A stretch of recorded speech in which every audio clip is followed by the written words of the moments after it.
Terima kasih pemirsa, Anda masih bersama kami di Bincang iNews dan kita masih berbincang dengan topik kesiapan IMI menyongsong MotoGP Mandalika. Tadi kita sudah ngobrol-ngobrol dengan Om Edo. Iya. Kalau masalah regulasi sudah pakem dari FAM ya, yang merupakan apa istilahnya Badan organisasi dunia. lah badan Badan dunia, dunia. tentang Penyelenggaraan kejuaraan dunia. dunia ini. Oke, Om Edo, kalau kita selanjutnya berbicara masalah kesiapan sumber daya manusia kita, bagaimana Iya. di IMI sendiri? Baik, Dev. Bicara SDM, ya, secara teknis, memang kalau khusus di NTB ini kita masih minim. Masih minim ya? Iya, karena memang ini kan perhelatan kejuaraan dunia ya. Iya. Kalau IMI NTB selama ini kan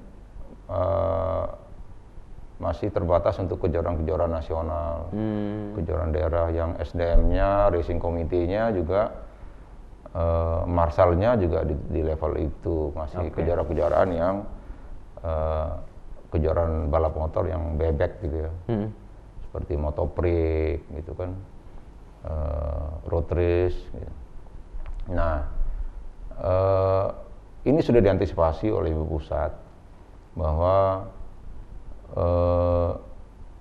MJPI yang sudah luar biasa mempersiapkan ini dengan kerja kerasnya itu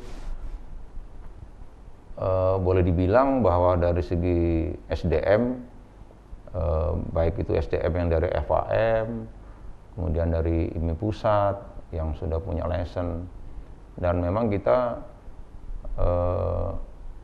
di Indonesia memang yang mempunyai license FAM ini kan juga terbatas. Yang kita ketahui adalah di Indonesia itu nanti ada Pak Dian Dilato ya, yang memang secara teknis itu menangani ini.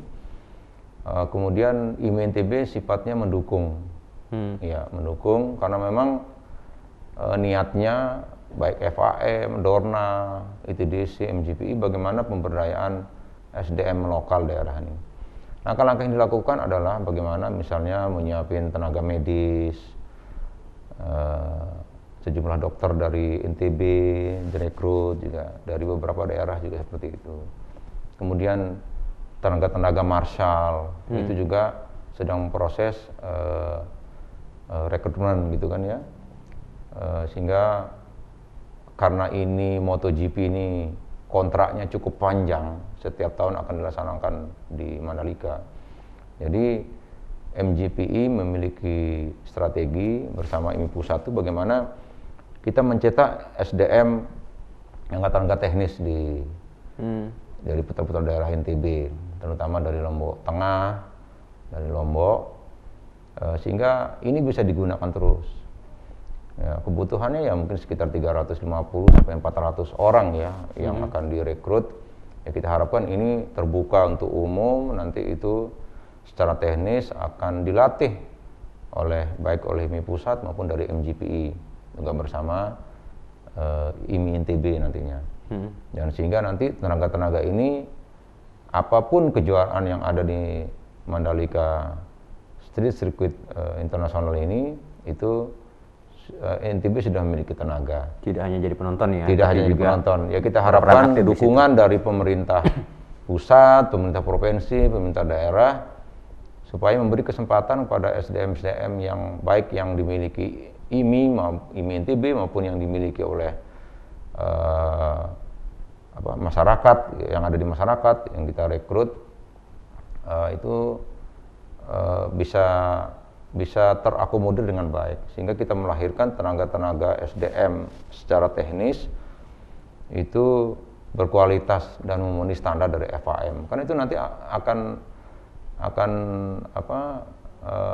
melalui ujian ya, artinya seleksi yang cukup ketat. Kalau menurut pengamatan dari Om Edo sebagai ketua IMI NTB, kalau kita melihat SDM kita ini memungkinkan nggak menjadi itu bagian dari? Iya, sangat memungkinkan karena ini kan tujuan dari penyelenggaraan event itu kan bagaimana SDM lokal bisa lahir ya, bisa lahir yang SDM yang bagus, karena ini kan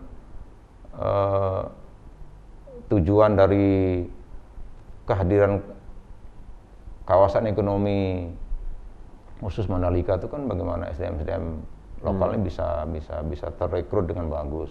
Apalagi ini perhelatan kejuaraan dunia gitu ya, jadi kita harapkan SDM lokal ini terbentuk dengan skill yang bagus, dengan pelatihan-pelatihan nanti yang akan diberikan oleh IMI Pusat maupun dari MGPI. Berdasarkan pengalaman Om Edo, kalau untuk melakukan pelatihan-pelatihan itu butuh proses berapa lama? Ya saya pikir pelatihan ini tidak membutuhkan lama ya, karena kita punya instruktur yang memang sudah punya license dunia. Jadi cuman memang ada satu ya syarat ya, karena kita menghadapi pembalap-pembalap dunia dengan bahasa asing. Nah inilah kita minta dukungan dari pemerintah daerah, bagaimana anak-anak muda yang potensial ini itu ditingkatkan kemampuannya dalam berbahasa. Karena itu dari berbagai negara, apalagi aku akan berkomunikasi dengan para mania pencinta MotoGP ya, pencinta Superbike. Nah, sehingga ini diharapkan ini jadi perhatian. Oke, baik, nanti kita akan lanjutkan lagi. Tetaplah bersama kami di Bincang iNews.